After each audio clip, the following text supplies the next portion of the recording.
Ma'am, I'm sorry, we can't let you board today. Imagine hearing that at the gate. Bags packed, baby kicking, clock ticking. The agent points to a rule you've never heard of. The aircraft door is closing, and your baby moon just died on the jetway. That shock? It happens more than you think, often for avoidable reasons. In the next few minutes, I'll show you the 9 policies that most often ground pregnant travelers in 2025, and the simple moves that keep you flying. We'll hit tricky cutoffs, the fit-to-fly letter trap, the multiples rule, the exit row surprise, and the one deadline almost nobody knows until it's too late. Miss a single line in the rulebook, and your dream trip turns into an expensive airport meltdown. Stick with me. Policy number 7 is the one even frequent flyers overlook, and number 9 can sabotage you before you ever reach the airport. Here's the blunt truth. Airlines care most about safety and diversion risk. That's why many set a hard stop late in pregnancy, commonly around 36 to 37 weeks for a single pregnancy, and earlier for twins or more. If you show up past that window, even with a smile and a carry-on, you can be refused at the gate. Cutoffs sometimes vary by route, short domestic versus long over water. So reading only a generic pregnancy policy isn't enough. Look for the specific week limits for your flight type. 2 tips to protect yourself. Know your exact gestational age for travel day, not booking day. Count forward to the return flight too. It's easy to cross a cutoff mid-trip. Screenshot the policy you're relying on. If rules change, having the page you booked under can help with rebooking or fees. If you're anywhere near the limit, call the airline's medical desk before you pay. A 5-minute call can save a 5-hour airport heartbreak.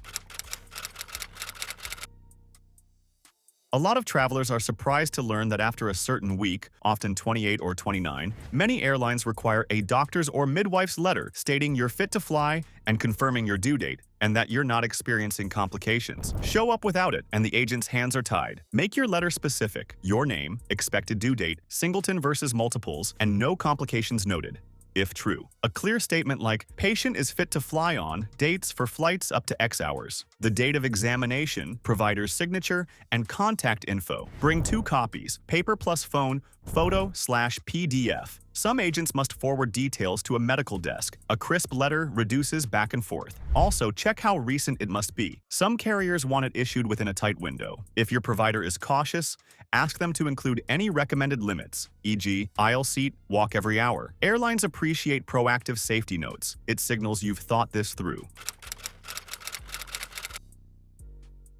Even with a certificate, a flagged condition, gestational hypertension, placenta previa, recent bleeding, preterm labor risk, certain IVF scenarios, or other high-risk factors can trigger the airline's medical clearance process, often called a MEDIF. Translation: paperwork must be submitted and approved before you travel. Showing up at the gate hoping to hash it out is a recipe for denial. Here's the smart play. Ask your provider early if your chart might be considered high risk. Check the airline's medical form, downloadable on most sites. Submit days in advance, not the night before. Keep your phone on. Airline medical teams may call your provider for clarification. Be honest. If a form asks about recent symptoms, do not downplay them. Gate staff can refuse boarding if your visible condition contradicts the paperwork. The goal isn't to pass a test. It's to make sure you and your baby are safe at 35,000 feet.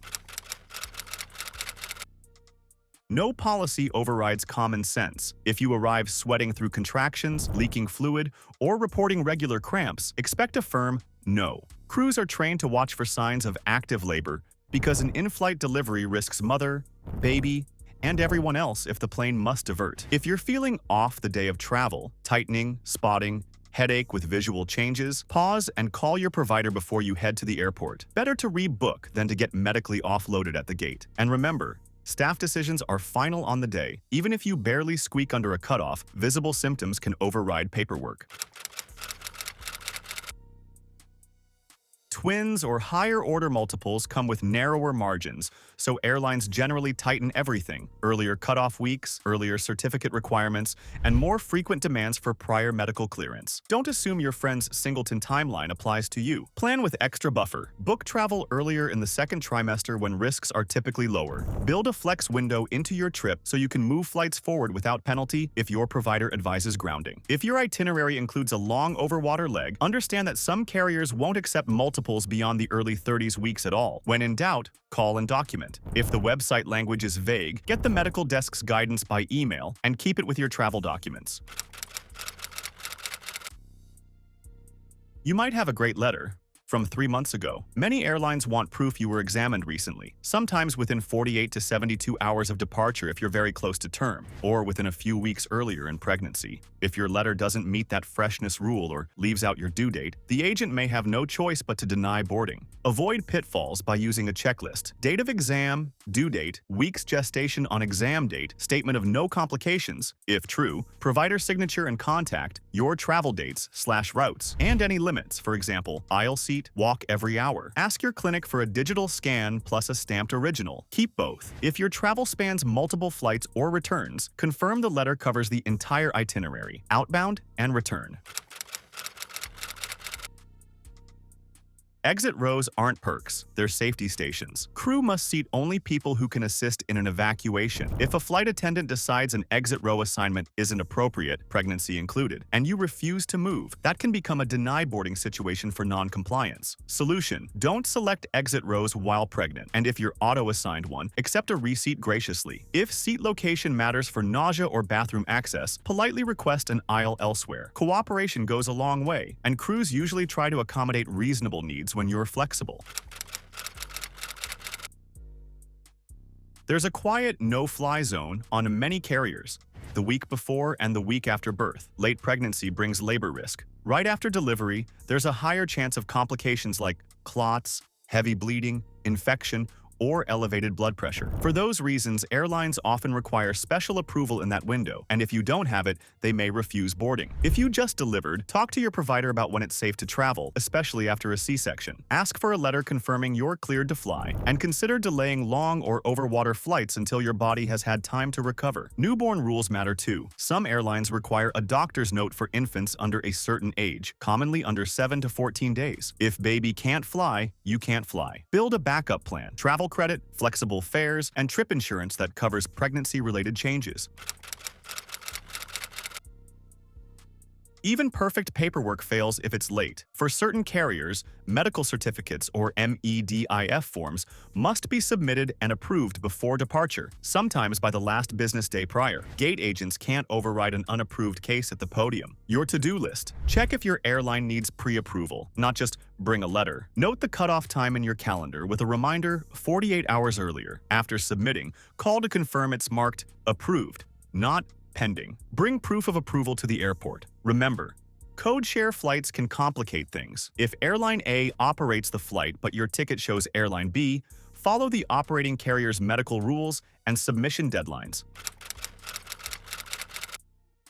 At the airport, 3 players matter: the gate agent, the captain, and sometimes the airline medical desk. Agents verify documents and visible condition. Captains own the final safety call. Medical may weigh in by phone. If any of them are uncomfortable because your letter is outdated, your weeks don't match your due date, or you look unwell, they can deny boarding. Smooth it out by arriving early, staying calm, and having your paperwork ready, printed, and digital. If there's pushback, politely ask if a medical consult can be placed, then step aside to keep boarding moving. Keep your provider's number handy. If the answer is still no, ask for written notes explaining the policy used. That helps with refunds or travel insurance.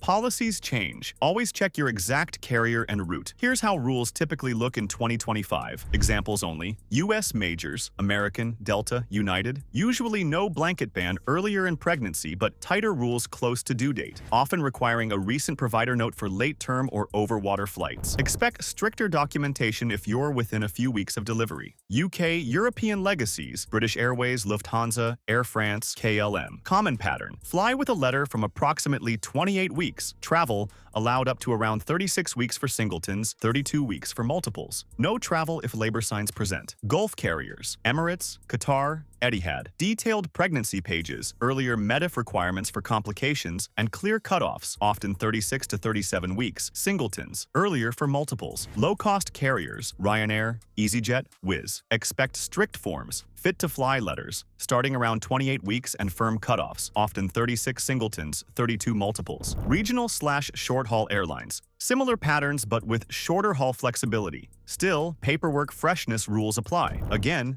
these are illustrative. For your trip, search Airline Pregnancy Policy, confirm route-specific notes, overwater versus domestic, and screenshot the page you'll rely on. You can beat a deny boarding drama with 5 moves. Know your week limits for outbound and return. Get a precise recent letter after approximately 28 to 29 weeks, earlier for multiples. Apply for medical clearance early if anything's complicated. Skip exit rows and accept safety receipts. Meet submission deadlines and carry printed plus digital copies. If this saved you stress and money, help someone else dodge the jetway heartbreak. Like, subscribe, and share this video with a friend who's expecting. We've got more smart travel guides coming. Next up, what airlines actually provide if you're grounded for medical reasons, and how to get the best rebooking without paying a cent.